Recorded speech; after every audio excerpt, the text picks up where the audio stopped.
કથા એટલે શું તો તમને કહી દઉં કે સાંસારિક કામ કર્યા પછી જે વધેલો સમય છે એનો સદુપયોગ એટલે સત્સંગ. એનું નામ સત્સંગ. નવરા પડો ના ઘરમાંથી એટલે બીજું કઈ નહીં કરવાનું. શું કરવાનું?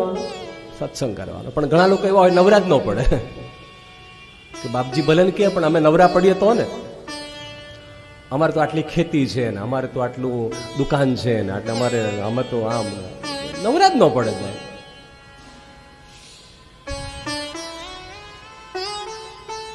અરે ગુરુજી તો ત્યાં સુધી કહેતા કે તમે તમારે બધું કામ પરવારી લો. સવારે ઉઠો ત્યારથી નાહી ધોઈ લો, સરસ તૈયાર થઈ જાઓ, હા થોડા વાળ હરખા